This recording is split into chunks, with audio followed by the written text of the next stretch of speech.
Olá, como é bom, como é bom, como é bom, como é bom, como é bom estar de volta, falar sobre a Palavra de Deus, compartilhar com você que está nos assistindo aqui no canal da nossa igreja, o canal da Igreja Batista da Palavra da Graça.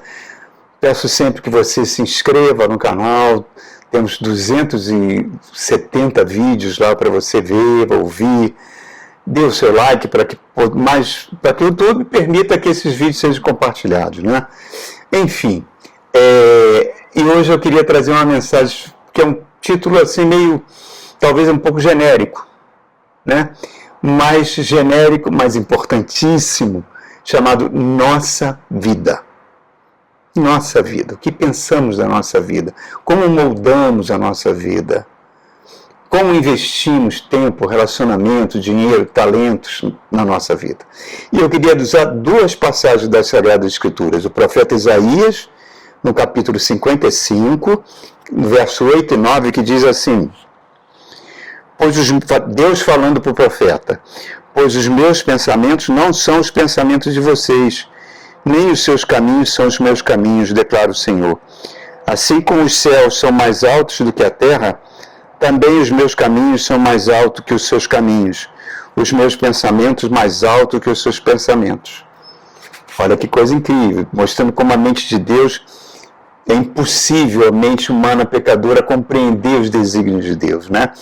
Então só nos resta descansar. Mas Deus tem um modelo de vida para nós. E o modelo que mais sintetiza isso, na minha opinião, é aquilo que o apóstolo Paulo escreveu no capítulo 12, nos versos 1 a 2 de Romanos, onde ele define como deve ser o nosso culto racional. Em outras palavras, como deveria ser o nosso estilo de vida. Diz assim, ó, portanto, irmãos, rogo-lhes pelas misericórdias de Deus que ofereçam um sacrifício vivo, santo e agradável a Deus. Este é o culto racional de vocês.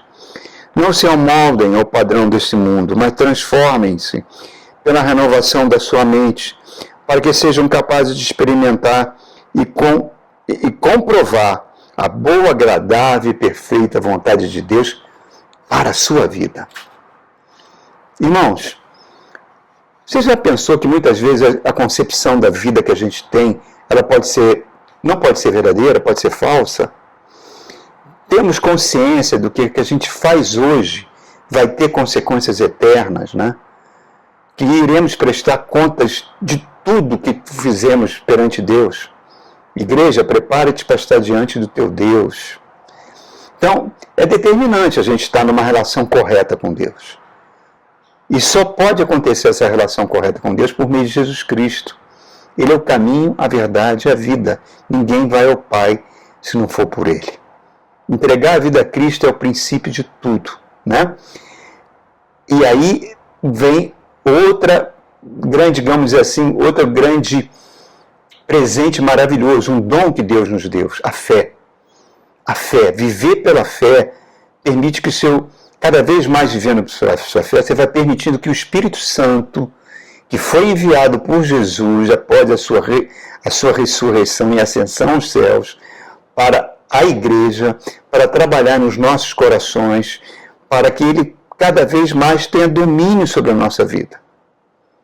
Quando a gente não permite isso, quando a gente acha que o controle da nossa vida tem que estar nas nossas mãos, nós vamos permitindo que um poder destruidor, terrível, que entrou neste mundo quando a queda do homem aconteceu lá no Éden, um poder chamado pecado, que está dentro de nós e também está presente nesse mundo, né? Quebra a relação com Deus. E aí a gente passa a viver não mais em dependência de Deus, mas na busca dos nossos próprios interesses. Deus, por ser 100% amor, não busca os seus próprios interesses. Jesus mesmo falou, eu vim para servir e não ser servido. Mas quando o pecado começa a dominar a nossa mente, acontece o contrário. Os nossos próprios interesses vêm em primeiro lugar. E aflora essa coisa destruidora chamada egocentrismo, né? Que traz egoísmo, traz orgulho, traz soberba, traz violência, traz tudo de ruim que a gente vê nesse mundo. Esse egoísmo, o egocentrismo voltado para nós mesmos, ele assume várias facetas. O individual, o coletivo nacionalista, né, que a gente vê nações maltratando os imigrantes, racista, sobre supremacia de raça, homofóbico, misógino, a gente vê tanta violência acontecendo por causa disso, apego a esse mundo, aos valores desse mundo, a importância desse mundo, que é coisa que Paulo está falando, não vos conformei a esse mundo. Isso é o pecado agindo dentro do ser humano. Agora, esses egocentrismos são grosseiros. Existe um que é mais refinado, mais diabólico, mais perigoso, que é o egocentrismo religioso, né? Achar que você está servindo a Deus e vai na contramão daquilo que Deus quer que você faça. Isso aconteceu no Israel bíblico o tempo todo e aconteceu na época de Jesus. Os que se diziam religiosos representantes de Deus foram que levaram Jesus à cruz, que mataram Jesus. Porque ele assume uma aparência de falsa santidade. Ou então começa a achar que Deus tem a obrigação de nos abençoar, como a gente vê nessas seitas evangélicas, televisivas, que tem por aí, né? A gente vê como se Deus fosse um Papai Noel espiritual pronto a fazer a gente prosperar, com teologias diabólicas pautadas em riquezas, em prosperidade. Ou, pior ainda, numa pseudo-intolerância, como a gente vê agora nos Estados Unidos, somente na extrema-direita americana, essa idolatria para Israel, incitando o governo americano a apoiar as guerras fratricidas que estão acontecendo no Oriente Médio, né? Para dizer que é uma guerra santa, que Israel tem que destruir os amalequitas. Meu irmão, isso é tão diabólico, tão diabólico. Isso vai na contramão do Evangelho. Porque o Evangelho é aquilo que Jesus falou no Sermão do Monte. Bem-aventurados humildes de espírito, eles verão a Deus. Bem-aventurados os mansos, que herdarão a terra. Bem-aventurados os que choram, que serão consolados. Bem-aventurados os pacificadores, que serão filhos de Deus. Isso está totalmente na contramão. Totalmente na contramão. É um egocentrismo diabólico total. Agora, quando você vive pela fé, quando você começa a aceitar isso que Isaías está falando, olha, Senhor, eu estou passando por lutas, eu não sei por que eu estou passando por isso ou por aquilo, por que eu tenho que passar por isso, por que o Senhor não vem interferir logo, me tirar dessa situação? Não, você vai entendendo que tem um propósito amoroso de Deus por detrás de todas as coisas, que eu não consigo captar, porque os pensamentos de Deus são muito maiores que os meus pensamentos, mas eu creio no caráter dele, que é 100% amor. Por isso eu procuro viver, eu pelo menos deveria viver, esse culto racional que o apóstolo está propondo para a igreja de Roma e propondo para a gente.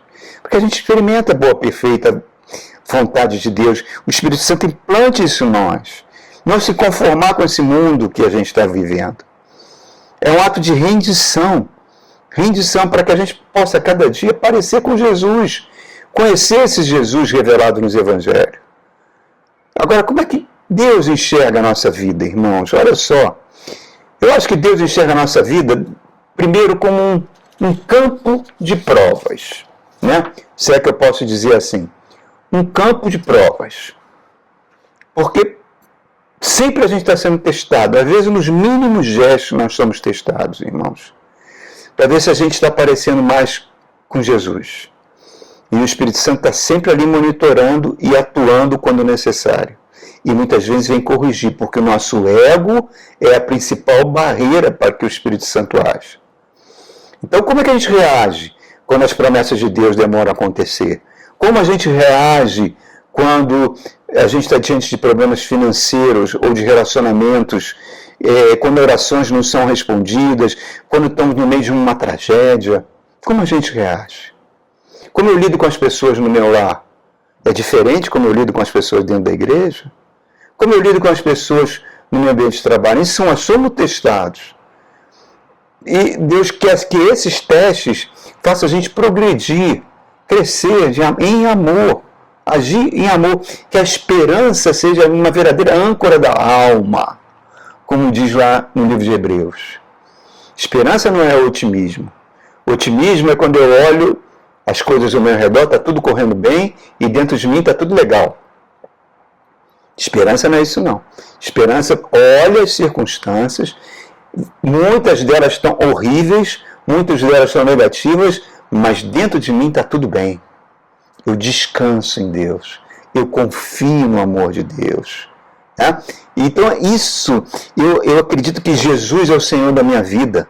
Ele tem toda a autoridade. Então eu vou ser submetido a um conjunto de testes, porque eu preciso cada vez mais parecer com Jesus. Crescer no Evangelho. Demonstrar cada vez mais amor para com Deus e para com o meu próximo. Cada vez mais dependente de Deus. Isso é viver pela fé, irmãos. Segunda coisa, então nós somos testados. Segunda coisa, Deus enxerga a nossa vida como uma incumbência confiada. A vida não é nossa, é emprestada. Jesus fala isso na parábola das minas, na parábola dos talentos, na parábola das 10 virgens. Haverá uma cobrança do que fizermos com a nossa vida. Haverá, seremos avaliados. Um simples varrer de chão vai ter uma implicação eterna. Se você é abençoado com recursos materiais, financeiros, num país como o nosso, que tem tanta pobreza, né? Tantas pessoas que não têm nem o que comer, nós só vamos ser avaliados com isso. Lembra da parábola do rico e do Lázaro? O Lázaro é um mendigo paupérrimo que ficava pedindo esmolas na porta da casa do rico, que era Lázaro, que todo dia fazia um banquete, fazia uma festa. O que aconteceu? Os dois morreram. O mendigo foi para o paraíso e o rico foi para o inferno. Por quê? Porque ele já recebeu em vida aquilo que tinha que receber e não usou aquilo com amor. Não usou as suas riquezas com amor. Porque o princípio é: a quem muito é dado, muito será exigido. Então eu tenho que alinhar meu propósito da minha vida ao que Deus quer. Saber que eu vou passar por prova, por teste, que a vida não é minha. Como eu vou reagir quando eu estou diante de problemas complexos, né?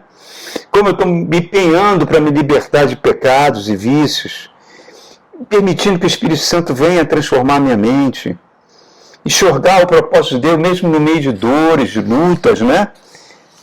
E aceitar a vontade de Deus muitas vezes na nossa vida, não a nossa vontade. Né? O Espírito Santo sempre vai trazer luz, irmãos, revelação de algumas atitudes erradas que nós tomamos, às vezes até de forma inconsciente. E a psiquiatria, a psicanálise provam isso. Eu não sou um profissional da área, então eu vou falar de modo bem superficial, mas elas provam que grande parte dos traumas, dos nossos erros, derivam muitas vezes daquilo que aconteceu na nossa infância. Né?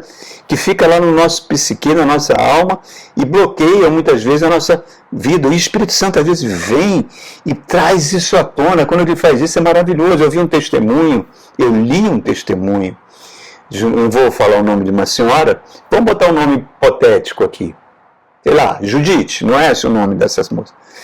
Ela é uma moça bonita, bem realizada financeiramente, mas ela tem um pequeno problema: os seus relacionamentos amorosos nunca avançam. Ela não consegue encontrar um companheiro em que ela possa confiar e ter uma vida de relacionamento com essa pessoa. A coisa vai indo, e de repente ela não conseguia entender por que a coisa desandava. Ela não queria, aquela pessoa mais não atraía, bloqueava ela. E algumas pessoas sugeriram que ela fizesse terapia. Ela foi fazer uma terapia e a médica pediu muito para ela contar sobre os fatos da sua infância, adolescência. Ela disse: a minha infância foi ótima, o meu lar foi maravilhoso. Por que fica toda hora buscando essas coisas da infância, da adolescência e tal? Mas um dia o Espírito Santo colocou no coração dela algo, e ela comentou com essa terapeuta: por favor, fale. E ela falou: olha, acho que eu tinha uns 12 anos, meus pais viviam muito bem, e eu tinha que fazer um exercício no colégio, e meu computador pifou, eu fui pedir ao meu pai para levar o computador dele. Não tinha ninguém em casa, só meu pai e eu. Meu pai desceu para a cozinha e falou, pode usar. Quando eu sentei no computador, eu vi um e-mail que ele estava escrevendo para uma mulher. E li o texto desse e-mail. Tanto a mulher quanto meu pai estavam trocando frases amorosas, querendo marcar um relacionamento, querendo, em suma, uma situação de adultério do pai, estava ali diante dos olhos dela, um texto que o pai escreveu. Ela deu um grito tão grande que o pai subiu correndo as escadas. O que foi? Ela mostrou o e-mail para o pai, crise de choro, o pai caiu de joelhos na frente dela, chorando, pedindo, filha, não conta para a mamãe, eu vou me livrar dessa mulher, prometo que nunca mais isso vai acontecer. Enfim, a história avança, o pai realmente cumpre a palavra para a filha, rompe aquele relacionamento adúltero, e ninguém da família ficou sabendo, a mãe nunca soube, o pai nunca soube, vieram até morrer, continuaram casados por anos. E ela simplesmente tinha esquecido isso.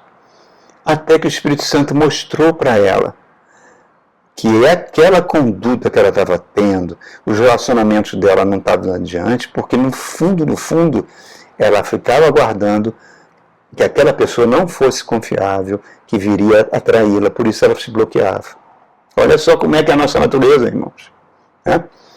Por isso que é uma verdadeira bomba relógio, um pai e uma mãe pegar uma criança e envolver nas brigas do casal, a mãe mandar a criança vigiar o pai. Isso é uma tragédia, porque a criança é muito sensitiva, a criança tem muita intuição. À medida que ela vai crescendo, ela vai perdendo um pouco essa capacidade. Mas a intuição dela aflora muito e ela começa a se sentir responsável pela felicidade da família, coisa que ela não é para sentir isso, para a própria saúde mental dela.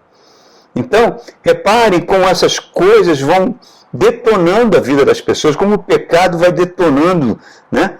E Isaías, às vezes, está lançando uma luz, olha, Deus tem como nos ajudar, porque a mente dele é muito acima. E o Espírito Santo está aqui para mostrar para a gente, para transformar nossa imagem na imagem de Cristo. Então, irmão, abra seu coração no silêncio do seu quarto, fale com Deus, né? Fale com Deus e deixa Deus agir. Vai trazer à tona, às vezes, coisas que você queria que não trouxesse, mas é necessário um processo de cura. E outra coisa, o Espírito Santo vai limpando o nosso coração para que a gente veja Deus. Os limpos de coração verão a Deus. Fala de caráter, fala de ética, fala de honestidade. E se você estiver passando por lutas e problemas, acredite naquilo que está em Jeremias, capítulo 29, na carta aos exilados. Quando Deus fala para o profeta, eu sei os pensamentos que eu tenho a respeito de vocês. Os exilados achavam que Deus tinha esquecido deles. A Babilônia, não, pensamentos para dar paz, prosperidade e dar o fim que desejais, porque nosso Deus é assim. Deus sabe o dia que você vai nascer, sabe o dia que teu cabelo vai ficar branco, sabe o dia que você vai morrer. Deus sabe tudo sobre nós. Tá?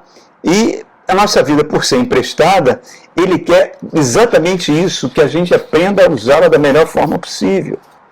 E terceira coisa que eu queria comentar sobre a vida, que é Deus trabalha num patamar infinito que a gente não compreende. Olha os heróis da Bíblia aí, que está no livro de Hebreus. Passaram por sofrimentos terríveis, servindo ao Senhor. E eles falaram, por que eu passei por isso, né? Eles eram pessoas igual a nós, com limitações, não entendiam por quê. Mas são chamados de heróis da Bíblia porque cresciam em fé e confiavam no amor. Aquilo que está em Romanos capítulo 8. Todas as coisas cooperam para o bem daqueles que amam a Deus. Olha a vida de José como exemplo, irmãos. José, filho de Raquel, amada do seu pai Jacó. Né? Jacó teve 4 mulheres, né?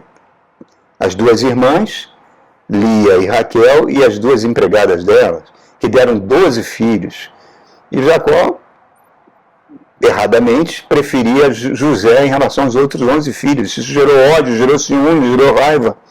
Até que um dia os irmãos, com tanto ódio de José, prenderam José e venderam ele como escravo para uma caravana de ismaelitas. Disseram para o pai que José tinha morrido de um ataque de um animal, o pai ficou arrasado, e José é levado para o Egito para ser vendido num mercado de escravo, um garoto de 17 anos. Ele falou, o que eu fiz? Por que eu estou passando por isso? Nunca mais ele vai ver seus irmãos, nunca mais vai ver seu pai. Ele é comprado por um general egípcio, Potifar, vai trabalhar na casa desse general e trabalha com excelência. Potifar confiava tudo para ele. Ele gerenciava tudo de Potifar, porque a Bíblia diz Deus era com José. E ele teve tanto caráter que ele resistiu às investidas sexuais da mulher de Potifar, que acabou acusando ele de uma tentativa de violentá-la, e ele foi lançado na prisão. Na prisão ele vai ficar quase 20 anos, irmãos. Sabe o que é isso? Ele de 17 a quase 37 anos dentro da prisão. Deus esqueceu. O que você acha que passava pela cabeça de José? Ele que recebeu um dom de adivinhações, né, que teve aqueles sonhos todos na adolescência que os irmãos se curvavam diante dele. Deus esqueceu de mim. E o que acontece? Né? A história avança, a gente vê que Faraó tem 2 sonhos terríveis, das vacas magras comendo as vacas gordas, espigas magras comendo as espigas gordas, e aí nenhum dos sábios do Egito conseguia adivinhar o sonho. Aí um dos oficiais que o Faraó mandou prender lá na cadeia, disse que José tinha essa habilidade de adivinhar o sonho. Eles mandam vir José faz a barba, bota aquela roupa humilde, toda rasgadinha, e adivinha os sonhos do Faraó e fala para o Faraó, olha, se você não botar homens de inteligência, o teu império vai acabar, porque virão 7 anos de fome que vão acabar com o teu império. O Faraó fica tão deslumbrado e tão impactado com a sabedoria de José que coloca ele como o 2º homem do Egito, e ele salva o Egito da fome terrível que varreu aquela região e destruiria o país. E os seus irmãos vão encontrar com ele, vão lá comprar comida, e José se revela a eles, os irmãos ficam arrasados e pedem perdão. Aí José fala uma frase que é fantástica, olha, vocês fizeram mal contra mim, mas Deus transformou isso em bem, me colocou aqui nessa posição para salvar o meu povo, salvar Israel. Então, o mal de vocês, Deus transformou em bem. Então, vocês estão perdoados.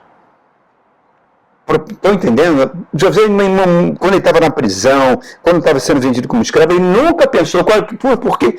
Deus deve ter um propósito nisso. Não, ele simplesmente não entendia. Mas simplesmente confiou. E Deus foi mudando aquela situação de tal forma que ele virou o grande libertador, o grande salvador, um tipo de Jesus. Né? Então, irmãos, Deus é especialista em tirar a gente do calabouço. 1 Pedro capítulo 4 diz, não estranhe o fogo que se levanta para nos pôr à prova, porque Deus nunca dá nada de mão beijada, irmão, sem lutas, sem provas, sem testes, porque se der, vira maldição. Você não vai dar o devido valor, ele tem que nos estruturar, ele tem que nos fortalecer sempre, irmãos. E ele controla tudo. Jesus tem toda a autoridade sobre o céu e da terra. Deus quer o melhor para você. Mesmo que seja um problema insolúvel, que você não enxergue, confie, descansa na palavra de Deus. Não ouça conselhos da desobediência. Traga à memória aquilo que te dá esperança, quando vier o dia mau, irmãos. Porque o maior propósito ele já cumpriu. A salvação está aí disponível para você. É só entregar a vida a Jesus Cristo. O segundo propósito é o Espírito Santo vir e transformar o seu caráter cada vez mais próximo ao caráter de Jesus. Porque Deus não vai desistir de nós, irmãos. Nunca desistirá. Nossa vida está na mão dele. Então o que eu tenho que fazer? Rogo-vos, irmãos, pelas misericórdias de Deus, que apresentei vossos corpos como sacrifícios vivos, santos e agradáveis a Deus, porque este é o vosso culto racional. E não vos conformeis com o presente mundo, mas transformai-vos pela renovação da vossa mente, para que possa experimentar qual seja a boa, perfeita e agradável vontade de Deus para nossas vidas. É isso aí. É isso aí, irmãos. O que Deus quer de nós, é isso aí o motivo que Ele entregou a vida para nós. Para que a gente gerencie a nossa vida de acordo com os propósitos dEle. Tá bom, queridos? uma breve meditação e que Deus abençoe você ricamente, tá? Fica na paz do Senhor.